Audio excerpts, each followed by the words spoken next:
topics and opinions expressed in the following show are solely those of the host and their guests and not those of W4CY Radio, its employees, or affiliates. We make no recommendations or endorsements for radio show programs, services, or products mentioned on air or on our web. No liability, explicit or implied, shall be extended to W4CY Radio or its employees or affiliates. Any questions or comments should be directed to those show hosts. Thank you for choosing W4CY Radio.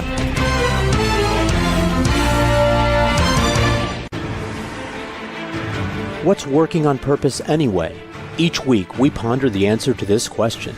People ache for meaning and purpose at work, to contribute their talents passionately and know their lives really matter. They crave being part of an organization that inspires them and helps them grow into realizing their highest potential.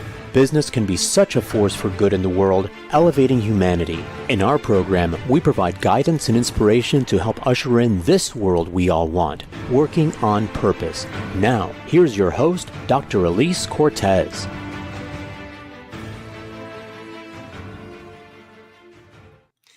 Welcome back to the Working on Purpose program. Thanks for joining again this week. Great to have you. The show has been on air since February of 2015 and is brought to you with passion and great purpose. I'm your host, Dr. Alise Cortez. If we've not met yet and you don't know me, I'm an organizational psychologist and logotherapist, speaker, and author.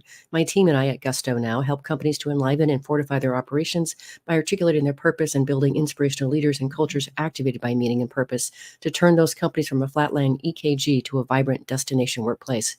There, people are intrinsically motivated to perform at their best, can grow into their full potential, and are committed to stay and dynamically deliver on the company's mission. You can learn more about us and how we can work together at Gusto-Now or my personal site, alisecortez.com. Now, getting into the program with us today is back once again, Dr. Neha Sangwan, who is a founder and CEO of Intuitive Intelligence, an internal medicine physician, international speaker, and corporate communication expert. Her private practice and corporate consulting focuses on empowering individuals, organizational leaders, and their teams with the tools for clear, effective communication.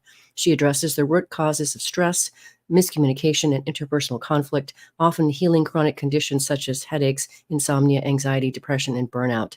She's the author of Talk RX, 5 Steps to Honest Conversations That Create Connection, Health, and Happiness, which we discussed on air in March of 2020, and her newest book, Powered by Me, From Burnt Out to Fully Charged at Work and in Life, which we're talking about today. She joins us today from Boston. Neha, welcome back to Working on Purpose.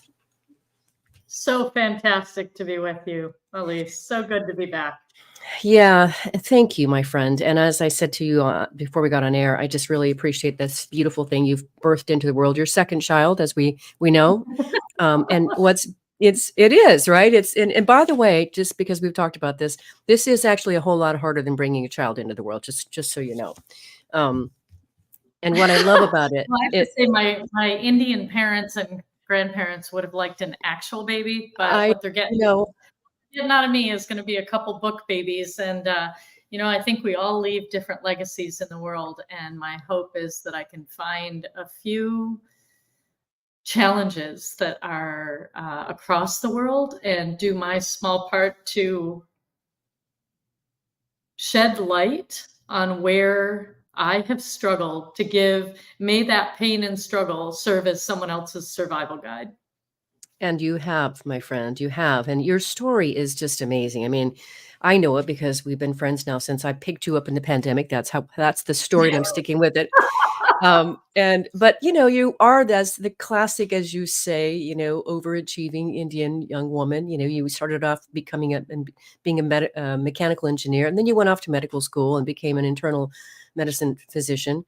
And that's where this part of the story gets interesting for this book. So when you tell a little bit about your background and just kind of where this book was birthed. Sure. So first of all, what I want to say, Alise, is this whole working on purpose and the idea of purpose. To me, we say, oh my God, what is my purpose? Do I have a purpose? And how do I find it? And the way that I've been able to figure out mine is by going back. And so I'm the middle daughter of Indian immigrants. My parents had an arranged marriage in 1965 and came over here to get an education. My dad got a few master's degrees at University of Michigan, and I'm the middle daughter of 3. And so we grew up in Michigan, and my parents, because culturally in India, it's very normal to like have grandparents and extended family and everybody lives together and all of these things. My grandmother came to take care of me and my older sister. But my grandfather gets stationed in Africa with the United Nations and says, you got to come with me. I'll do the work part that's here. I can do that. But you got to navigate the social aspect of the United Nations. So I need you. And my grandmother scooped me up. I was 3 months old and took me to Africa for 2 years to live with them. And she raised me. And it wasn't until I was 2 years old, my sister was 3.5, that they came to pick me up. And that re-entry into my family set the stage for my life. And I was so heartbroken, which no one anticipated. You know, everyone thought that it would be kind of the normal way that things are done. But I was so heartbroken. I cried for more than a month. But when I finally realized that this wasn't going to change no matter how much pain I was in, I flipped my strategy, which I think is quite brilliant of every child. When you aren't getting your needs met, when you're met with what feels like trauma to you and disconnection, which it really was for me, I turned it into becoming hyper vigilant of the external world. And I wondered, what did I do to deserve to be sent away or separated from my grandparents?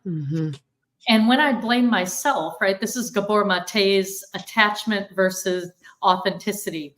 When a child has a choice between being their authentic selves or suppressing that to be attached to whomever is around them that are their caretakers, they're most often going to choose attachment because we're helpless at that time. I was 2 years old. Who's going to feed me, take care of me, all of that. So I became the ultimate people pleaser. And I wanted to know who needed what from me, and I was going to do it. So when I was 6 or 7 years old, I overheard my dad speaking about how he was, and the second one was a girl too. And really what I wanted was a son who would be an engineer. And then I overheard my mom speaking about how she missed her calling to be a surgeon. And she wished that one of her girls would take that up. This is how much of a people pleaser I am. I was like, okay, everybody can stop fighting. Like, those aren't mutually exclusive. I'll do engineering and then I'll go to med school. I got this handled. And so that is really the origins of how I did this. Now, what I'll say is along the way, I liked the problem solving of engineering and getting to the root cause of issues. I'm not a Band-Aid kind of girl. I'm not a skim over the top and get this, move on to the next thing. Let's solve this. And then in medicine, I really loved the art, the science, like the art of science and communication. You really had to communicate with people who were so afraid of the worst thing happening. And so there were things I loved and aspects of both of those that I enjoyed. But when I burned out, I walked into the hospital in 2004 one day and just burned out. I asked the nurse, I said, hey, Nina, could you get me 40 milliequivalents of IV potassium for the gentleman in 636? And she said to me, Dr. Sangwan, are you okay? And that was my first inclination that I might not be. Because that was the fourth time she'd asked you. Yeah, she said, well, that's the fourth time you've asked me that same question in under 5 minutes, and I've answered you every time. And it was that moment that I really got it. I got that it was going to take me a little while to understand that it meant I was burned out and that I couldn't go back to work for a few months. But boy, that was a shock. Yeah. We had to open with that because we have to set the stage for where all this knowledge and passion comes from. So, and every time I hear that story, I just get more convicted to just how beautiful your soul is, that you were such a people pleaser and I'll take care of my mom and my dad. I got this. It's amazing. So a lot of respect for the journey that you have traversed and now what you've learned as a result. So 338 pages teach us about burnout. And it's that much to know. And also, though, listeners and viewers, we really get to know Neha in this book. It's so beautiful. She really lets us inside. So for those of us who really don't really know what burnout is, what's your definition of burnout? Sure. Well, I will say I'm an internal medicine physician, and here's what I'll tell you. No one taught us about this in medical school. And unless you've had a personal experience with it, unless you've gone deep outside of what you've learned in medicine, what the traditional system, we focus on crisis care. So if you go to your employer's EAP, like the Employee Assistance Program, and they send you to us, we've got like two things we're going to give you. We're going to listen and we're going to get context of where you are. If we think it's appropriate, we're going to give you a prescription for paid time off on stress leave. The second thing we've got to give you in our toolkit is a cocktail of medications, depending on the context of what you're presenting and your symptoms, a sleep medication, anxiety medication, or antidepressant medication. Now, if we're really, really progressive, we're going to consider telling you to do some stress management or yoga classes. And when I really understood that, I made it my job to figure out how to, because 10 days or a month later or however long later, we send you back in the ring for round 2 with no understanding of how you got there and what to do differently. So how can we expect people to go back in the workforce and do it differently? And so what I'll say is burnout. First, you got to understand what it is. So Powered by Me, in the book that launched in 2023, I teach you how to, we did demystify this global overwhelm. We personalize it to you, and we give you powerful and practical tools to heal. So demystifying it would be triad. What is burnout? Well, the research says, number 1, you are physically, mentally, emotionally fatigued, right? So the first one is that exhaustion. Yeah. Now, people say, oh, yeah, I was fine on Monday, but I was burned out by Friday. No, not that kind of exhaustion. The kind of exhaustion that Mother Nature has adjusted your blood pressure. You've gone from half a cup of coffee to 3 cups of coffee over a few years, and you didn't even realize it. You perhaps use a glass of wine after work to take the edge off. And now you're like, could you just hand me the bottle, please? So when you are gradually doing what you need to kind of survive, and you have all these coping mechanisms, or if you go for a run, maybe some people say, yeah, I exercise it out. What I'd say is notice if you used to run 1 mile or 2 miles, and now you need 5 to get the same effect. Because whatever your coping mechanism is, you're needing more of it to get the same outcome. So number 1 in the triad of what is burnout, it's physical, mental, emotional exhaustion, and it's occurred over time. I'm talking months to years. I'm not talking days to weeks. Yeah. Number 2, as that's been going on for some time, you notice at some point that you are starting to depersonalize. You're starting to try to conserve your energy. You might feel lonely or disconnected from other people, but you don't have the energy to be social. And you start to figure out ways to kind of avoid social interactions because it takes energy. And you become cynical. So cynicism creeps in. And cynicism is, kind of think of it like an undertow in the ocean. So what you're walking, you can feel it, but boy, you can't see it, but you can feel it. It's the thoughts in your mind that in that exhaustion, you start to say to yourself things like, it doesn't matter how hard I work, how hard I try. It's not going to make a difference. It doesn't really matter anyway. And your own thoughts now start to go against you, which you're already exhausted and sinking. And when that starts happening, now you're really going to have a much harder time getting out. And lastly is ineffectiveness. You start not being effective at things that you used to be able to do, or it's not really like you. Like I gave you a great example of me not being effective, being ineffective, that when I walked in and asked the same question 4 times, I'm just really grateful that somebody stopped me. Because what if I wrote the wrong dose of a medication? Or what if I made a choice that, that's the most benign way that it could have happened. So what I'll say is it's exhaustion, cynicism, and ineffectiveness. But here's the thing. If that's not you right now, what I want you to know is the world can change fast. And what we need is each other. And so I am really grateful for that nurse stopping me. Indeed. Wow. This is a powerful stage that you have set here.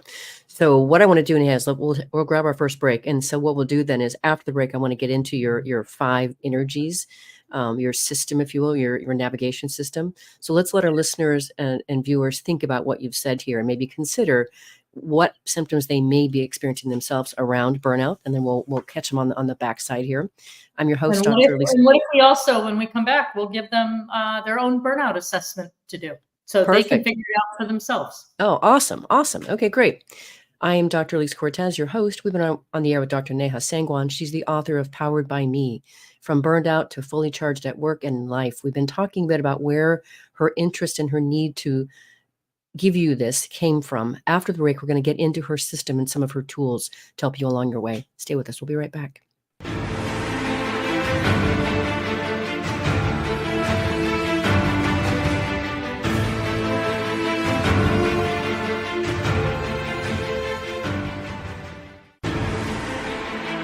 Dr. Alise Cortez is a management consultant specializing in meaning and purpose, an inspirational speaker and author. She helps companies visioneer for greater purpose among stakeholders and develop purpose-inspired leadership and meaning-infused cultures that elevate fulfillment, performance, and commitment within the workforce. To learn more or to invite Alise to speak to your organization, please visit her at alisecortez.com. Let's talk about how to get your employees working on purpose.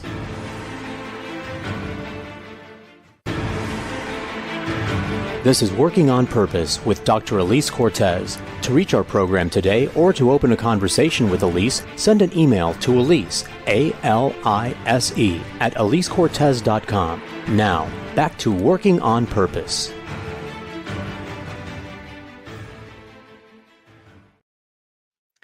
Thanks for staying with us and welcome back to Working on Purpose. I'm your host, Dr. Alise Cortez. As I too am dedicated to creating a world where people can realize their potential at work, are led by inspirational leaders that help them find and contribute their greatness, and we do business that betters the world.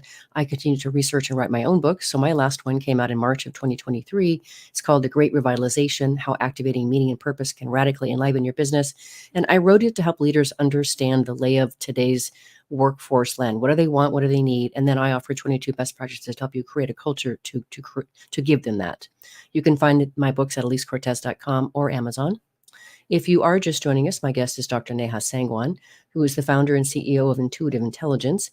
She's an internal medicine physician, international speaker, and corporate communication expert. Okay, so first, you mentioned before the break that there is an assessment folks can take. Where is it online? Yes. So it's Intuitive Intelligence Inc.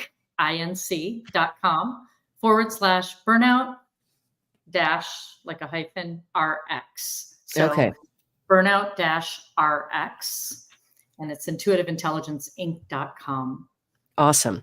Okay. Well, I was also very intrigued to know that you mentioned in your book, there are a few other measures as well that I thought was interesting in terms of how we measure burnout. That hadn't actually occurred to me. Where can we go?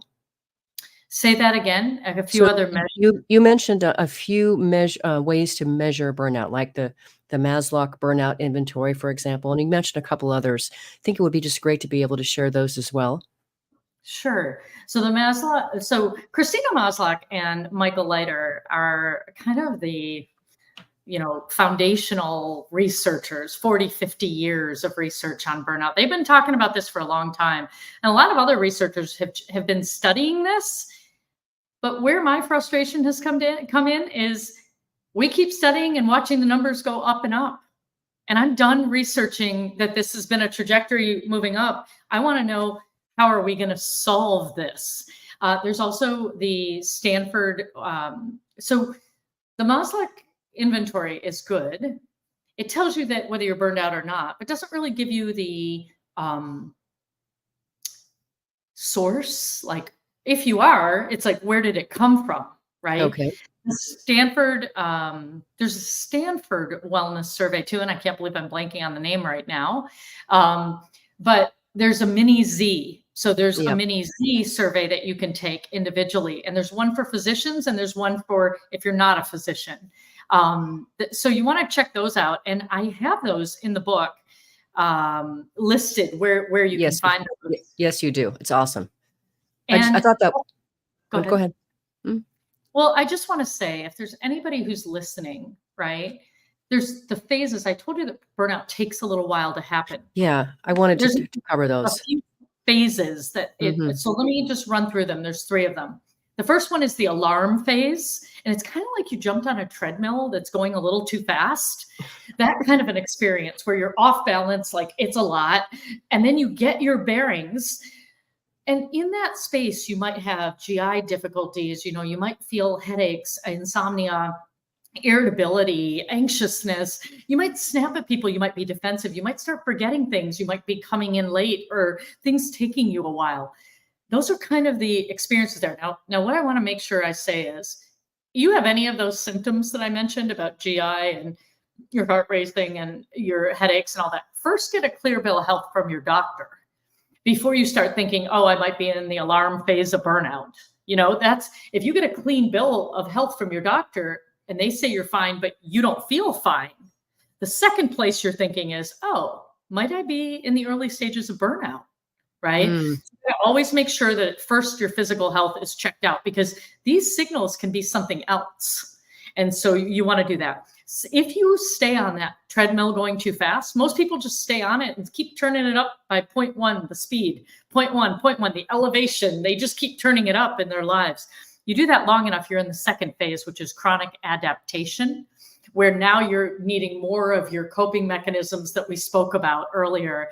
And you're just fatigued. You're hanging on. You're figuring out how to make it all work, but it's not easy. It's almost like in that phase, you're using more of your coping mechanisms. You're not able to recover after a weekend or a week off. You're still feeling tired and fatigued. You're in the chronic adaptation phase. And by the way, Alise, we met during the pandemic. I think a lot of people just prior to the pandemic were in chronic adaptation.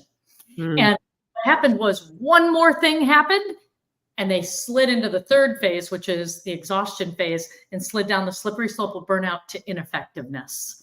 And that was a big wake-up call for people. And that's when, you might have depression, you might have chronic unrelenting pain, you might have inability to function. You're just really struggling on a day-to-day basis, and you need professional help at that point. I mean, really what I'd say is I want you to recognize it much earlier. That's why we're defining it. We're giving you the phases, right? And we're giving you a tool where you can do your own assessment, figure out where you are, and begin to heal it. I think that really gives such strong access for people like, oh my gosh, she's talking about me. Yeah. Well, I got to say, we're all somewhere on the spectrum from burned out to fully charged, right? And the way you figure it out is figuring out whether you have a net gain or a net drain of energy on a physical, mental, emotional, social, and spiritual level. And that's what that intuitiveintelligenceinc.com/burnout-rx. That's where you're going to be able to figure it out. Oh, so good. I'm going there. And by the way, my friend, I just think it's brilliant how you've described this navigation system and the importance of optimizing those 5 precious energies, and that you've organized your book around them. So that's really what I want to go to next. Is I want to dive into each of those energies. I think it's quite interesting, and especially, of course, the last one, which is in my camp. But let's talk about each one of them. Let's dive in and start with physical energy. Sure. Well, maybe you want to describe your navigation system first, because you have a great way of describing that in the book. Sure. Well, basically what I'm saying is you got to use your body. Okay. What we do is we often use our brains collectively to speed up the external world. So if you think about success, the way the world defines success, it's how many likes you have on your social media post. It's how much money you have in the bank. It's, do you have a corner office? Well, now we're pretty hybrid, but what's the title? Where are you on the org chart? How much money is in your bank account? All of these things that, by the way, I just want to tell all of you, here's like the spoiler alert. At the end of people's lives, they never talk to me about any of those things. I remember that in your book. What they talk to me about is, did they love well? Did they feel loved? Were there any regrets they have? And what kind of an impact did they make? Yeah. And so what I'd say is, when we use our minds collectively to speed up the external world, and we then zero out our body, the messages and signals coming from our body, from our heart, and from our spirit, we miss the most important and vital data, which is coming right here, that tells us, like a GPS system, tells us whether we're on track for our purpose in life, whether we're learning the lessons of our own soul curriculum, and like our soul curriculum in life school. I think all of us are here and we're in life school with our own courses to learn that are unique to us, as unique as our fingerprint is to us. And so the way that I help you understand where you are from burned out to fully charged is that idea of, do you have a net gain or a net drain of energy on a physical, mental, emotional, social, spiritual level? And you're always using your body's guidance along with your mind and your heart and your spirit, noticing what lights you up, what constricts you, contracts you, what drains you of energy, what has you dreading. Like, are you someone who thinks, thank God it's Friday, and you're dreading Monday morning? I mean, do you know that heart attacks are 20% higher at 4 a.m. on Monday mornings? Right? I do. That cannot be by chance. Right? So what we got to do is let's dive into how we do this. And what I'll say is that assessment I gave you earlier, I want you to answer questions when you do it. But as we're talking, even as we're talking right now, pay attention to whether your body is open, relaxed, and at ease. That's net energy gain. Or as you're hearing these things, you're constricting, heavy, tight. So the first one is physical energy. It's composed of, how do you nourish yourself? So food, meaning, do you eat whole foods? Do you find yourself eating fast food more and having reflux and just like not feeling so good? What about sleep? Do you get 7 to 9 hours of quality sleep a night? Not just quantity, quality. I mean, so many of us have our devices that tell us. Are you somebody who looks at your device to see how well you slept? Like, you're not checking in with your own body. You're looking, you want to know your readiness score on a device. That's what you've checked out of your body and into the machine outside you. It should be a good augment of data, but you never want to lose waking up and just checking in to see, do you wake up and are you refreshed and ready to go? The third one is movement. Do you have a joyful way to move your body multiple times a week? And lastly, energy. Do you have an even energy throughout the day? So a really quick way that you can figure out and pay attention, and this is part of that whole assessment that you've already got, is give yourself a rating on a scale of 1 to 10. Where are you in food, energy, food, sleep, movement, and energy? And 1 being, really poor, you're unsatisfied with it. 10 being, yeah, I'm way satisfied. I'm extremely satisfied with this. And anywhere you have less than a 10, write down what would make that area a 10. And after you do that, check in with any other physical signals you have. Do you have back pain? Do you have joint pain? Whatever those are, take inventory of that. That's your physical body. And then underneath, once you use what your mind just answered, I want you to check into your body. Tight, constricted, heavy, net drain, or open, relaxed, and light, net gain. And so overall on your physical energy, is it giving you a net gain or a net drain of energy? I think that is just such a fresh way of looking at this, Neha. It's brilliant. Well, yes. Thank you. Yeah, thank you for bringing it for us. Really what I did is, when I saw tens of thousands of people, I've coached them, patients, clients, corporate America, all of it, I had to figure out, if we all get here so uniquely, what's the commonality that we all come in with? And that's what 20 years of seeing clients and patients has taught me. It taught me how I got here. And it taught me the variety of ways that people come in here. Yeah. So let's talk mental energy. Mental energy it's about how you form your thoughts. So Yeah. Alise, let's say you make a plan with me to go to lunch at noon tomorrow, and I show up. Let's say before you knew me, not now, because now you might trust me. But let's just, okay. So let's just say you and I'm changing my mind. Go to lunch and say we're going to go to lunch at noon. Okay. And it's 12:25 and I haven't shown up, 12:15. And you've maybe written me, texted me, called or whatever. No answer. What's your first thought? My first thought, because, well, if I didn't know you, I would, like you say in the book, I would say, did I get something wrong here? Does she not care about me? Does she not interested in this relationship? Is she not, valuing my time? Yeah. But you know me, and so there's some trust there also. So there's different ways when something goes wrong that we form our thoughts. Now, if it wasn't that, but it was a first date and you were really excited about it, what would your first thought be? Oh, I've been in this before, my friend. Yeah. Let's see. First thought would be, first thought would be, did I get something wrong? Is there something kind of in the crosshairs here? Are we disconnected on something? Wrong day, whatever. I'll go back and check did I miss a message? And then, I would probably, depending on where I was in terms of my emotional state that day, I might start to go, maybe this guy just blew me off. Okay. So here we go. There's same situation. Now, if I was in that situation, I'd be thinking to myself, how rude. Does his parents not teach him to decline? That's so rude. So he's rude, all of this. Okay. So same situation, same data.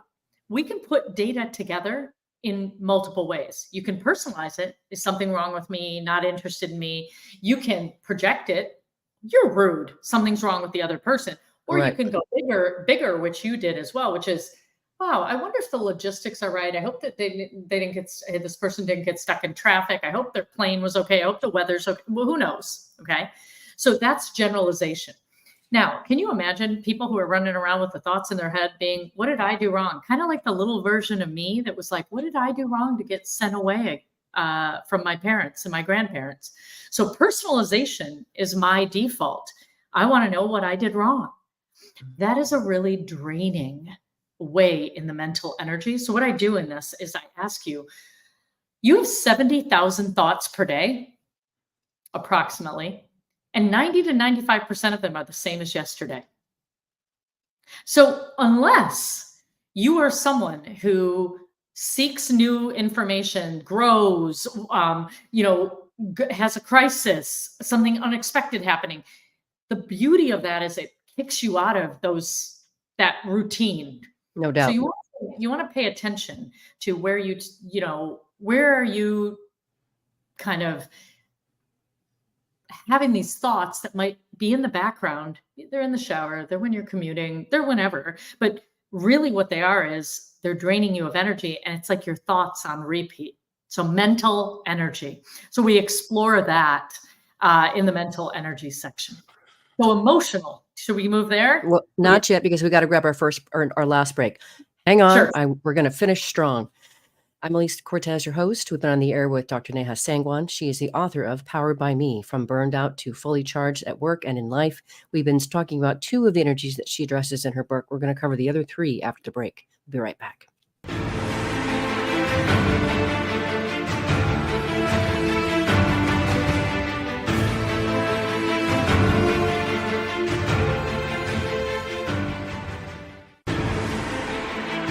Dr. Alise Cortez is a management consultant specializing in meaning and purpose, an inspirational speaker and author. She helps companies visioneer for greater purpose among stakeholders and develop purpose-inspired leadership and meaning-infused cultures that elevate fulfillment, performance, and commitment within the workforce. To learn more or to invite Alise to speak to your organization, please visit her at alisecortez.com. Let's talk about how to get your employees working on purpose.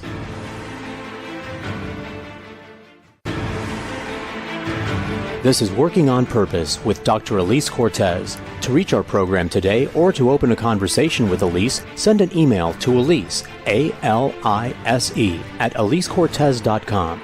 Now, back to Working on Purpose.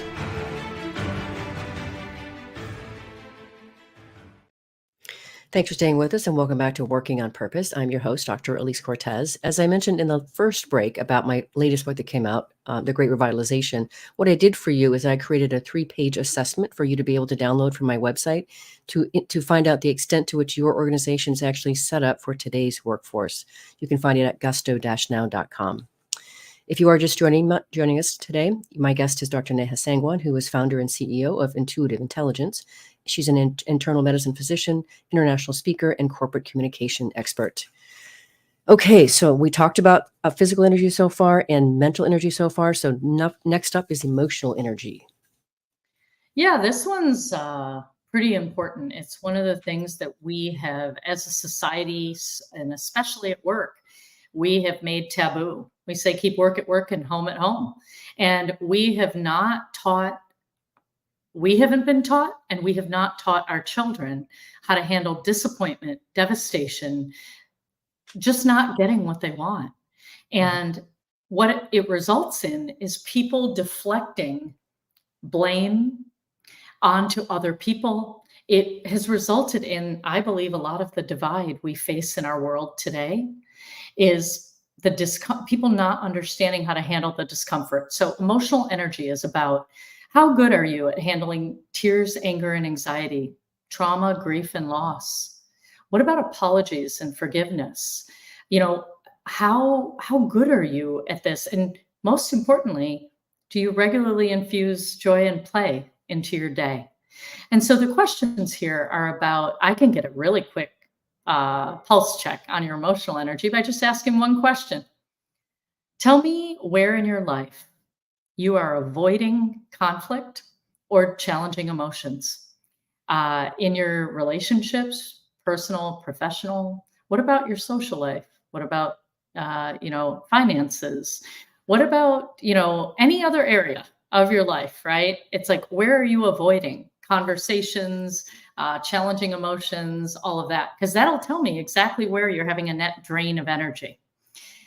The flip side of that is true as well. Tell me where you gain joy and, you get to play. What areas of your life are fun, right? That infuse you with energy. And so that's how you take a pulse check. And it's not just, like I said, the answers to the questions. It's also paying attention to your body, because sometimes your mind says things like, oh yeah, I'm fine with that. But your throat constricts and your stomach turns. Your body is telling you it's a net drain. So we have adapted to this world, but sometimes in doing so, we miss the clues. So yeah, emotions, that's a place that I think as a world, our heart is almost like the blue dot on a GPS system. It says, you are here now. Emotions are the way, all they are is telling us how we're relating and experiencing our life in this moment. They're not a sign of weakness. They're not all the things that people judge them to be. They're literally, could you navigate your life or a trip that you were on without knowing where you are now? And that's the power of the heart. So emotions, really, really pivotal. If it's something you haven't spent time on, there's lots of great tools for you to explore there. Well, I learned so much from you, Neha, in our first conversation in your first book, Talk RX, about emotions. And I love how you say that emotions are energy in motion, and they have to go some way. We have to move them through ourselves. And what you taught me from that conversation and that book has saved me so many times and made me productive and happy in how you've taught me how to do that. So thank you, friend. You are welcome. In this book, the way I say it is, we are a country and a world that stuffs emotions and then fights or divides with each other. And we got to learn how to reveal, feel, and heal them so they move through us. And we don't have them stuck inside us where they turn into back pain and all sorts of other things. And the question is, when are we going to lean into the discomfort short term so that we can have long-term joy, happiness, connection, and love? I'm in that world with you, my friend. I'm happy to help row that boat with you. Happy to do that. That's why I'm in the meaning, passion, purpose, inspiration space. So Yeah. Okay. That takes us then to social energy. You bet. So social energy. This one is another one. This is about navigating power and hierarchy, not just, at work, but at the dinner table. Not just in the boardroom, but in the bedroom. There's so many ways that we are navigating how we show up, whether we show up authentically, whether we're our true selves, whether we hold back, all of that. There's also setting, expectations and making clear agreements and drawing healthy boundaries. How good are you at that? Because it's going to determine the quality of your relationships, and the quality of your relationships determines the quality of your life. So what about this? When you are disappointed or upset with someone, do you talk about them or do you talk to them? That's the drama triangle. We explore that. I will tell you, every Indian movie is based on like the mother-in-law not being happy with the daughter-in-law. She's not good enough for my son. And it's all talking about everybody, not to each other. It's hilarious. So not really, but yes. So drama triangle. And the other piece is, how good are you at leaning into healthy conflict? And that's Talk RX, which Alise has already spoken about. I have a whole book on, it's an audiobook that you can get, but it's Talk RX, 5 Steps to Honest Conversations That Create Connection, Health, and Happiness. It's Healthy Conflict is its own book, but everything else you're going to get here. So just noticing the way you assess your social energy is, write down the 5 people or groups of people that you spend the most time with, in person or online. And then check in after you're writing their name and pay attention to your body. Constricted, tight, heavy, net drain. Open, relaxed, and light, net gain. And when you look at those 5, right, and pay attention to your body, you then will say, overall, my social energy is a net gain or a net drain. It's powerful. It really is. And the other thing that I thought I wanted to talk about with regard to the social energy, because the show is called Working on Purpose, is I like that you also point out that we need to also pay attention to how we relate to people at work and respect other different work styles. And I get really excited about those. You talk about the 4 main work styles, and I know which one I am. I know which one you are. But will you cover those just briefly, those 4 work styles? Absolutely. I'd love to. So the first work style is the doer. They love accomplishment, checking things off the to-do list, gives them that adrenaline high. They have a motto. It's like Nike, just do it. Right. You know them at the gym because they're on the treadmill, or the elliptical. They got their earphones in, they're listening to a podcast while they're reading the paper. They're getting it all done. And if they were a car, they would be a Hummer, because boy, they're going to get from point A to point B. If you're in their way, like, watch out. And here's their superpower. They come in on time and under budget. And here's the kicker. Their greatest fear is vulnerability. So they're going to keep doing so they don't have to feel. The second work style is the thinker. The thinker's currency is about thoughts, analytical skills, solving complex problems, numbers, sequence. Their motto is do it once and do it right. So they're willing to slow down and really think through things and sort things out. They're the people who solve some of our most complex problems. Now, them at the gym, they've got like all the reps in order. They're like keeping track of everything. And if someone's already on the machine that they need, they'll wait. Now that would make the doers crazy. Right. And the car that I put with them is the Prius, because I want them to, they're the ones who are thinking through the gas mileage, the carpool lane access, the environment, the cost. Like they are thinking about it all. And their greatest fear is of looking foolish. So they're going to want to slow down and get it right. Mm-hmm. The third one is the seer.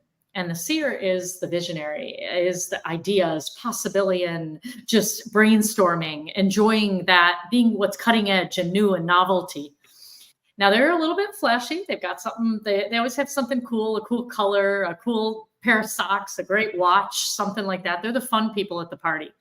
Now, while they are at the, how do we know them at the gym? Well, they would never be at a conventional gym. They're like out on a carbon fiber bike, traversing like they're creating new paths that other bikers will someday use, right? So they're the trailblazers. and their greatest fear is of being trapped. They want all possibilities. And the last one is the feeler. The feeler is the one whose currency is connection, people, relationships.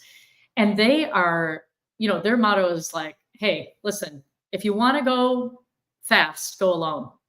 If you want to go, together, you got to go slower. I totally messed that up, but you get the idea. So it's an African proverb that's essentially saying, do you care about how you get there? And so the feelers at the gym, they're not there to sweat. Like, they're there to socialize. Like, they're with other people. And their car would be a minivan, or like maybe we'll make it a bus, because it doesn't matter how we get there as long as we all go together. Right. And by the way, the Sears car that I didn't tell you is like a red convertible, Tesla truck. And the reason it's red is because it doesn't even come in red. They did like a custom paint job. So doer, thinker, seer, feeler, we need all of them. The best teams have a doer who's going to get things on time and under budget, a thinker who makes sure we've thought through everything, a seer who has the most cutting edge idea, and a feeler who's the glue of the team, right, and keeps everybody together. Yeah, beautiful. Oh, I love it when you do that. Okay, we just have a little bit more time here, but I just want to just briefly introduce spiritual energy. Sure. People ask me, why did you put spiritual energy in a business book? And I said, because it's the most important energy of them all. Spiritual energy is about what matters to you, why you get up every day and spend your time, precious time and energy doing what you do. What difference is it going to make? So it's about your highest values. Spiritual energy is about the areas in which you'll take risks. It's about where you trust yourself and where you don't. Because where you take risks in the world, for me, it's in every other area except physical and romantic has been my risk taking. So yes, to mental, emotional, social, spiritual, entrepreneurial, financial. Yes, yes, yes. But the other two are where I didn't take risks.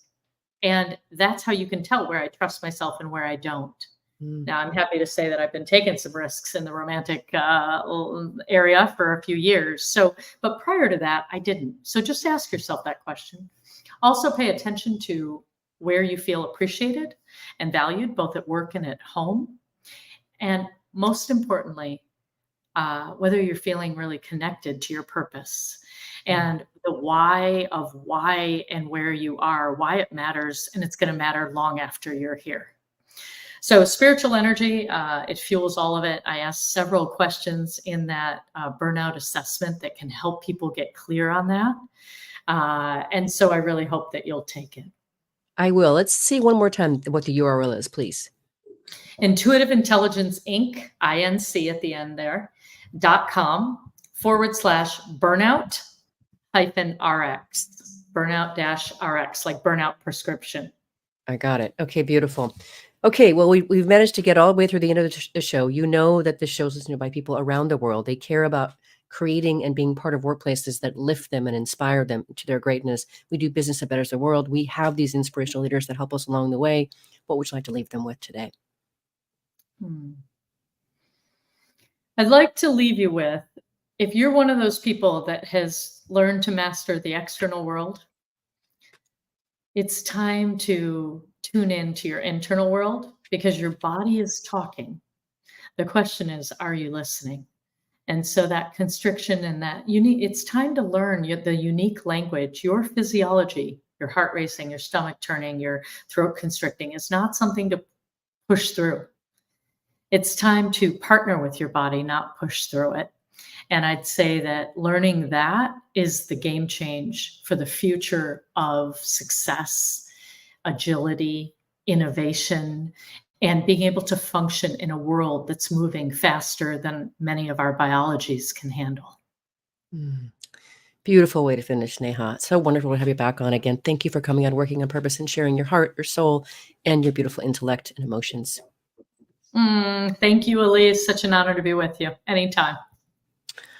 Listeners and viewers, you are going to want to learn more about this amazing woman, Dr. Neha Sangwan, the work that she and her team do at Intuitive Intelligence, the speaking that she does in her books, and the best place to do is, you said, intuitiveintelligenceinc.com? Or nehasangwan.com. So you'll get, Excellent. they kind of cross over, but yes, intuitiveintelligenceinc.com. Okay.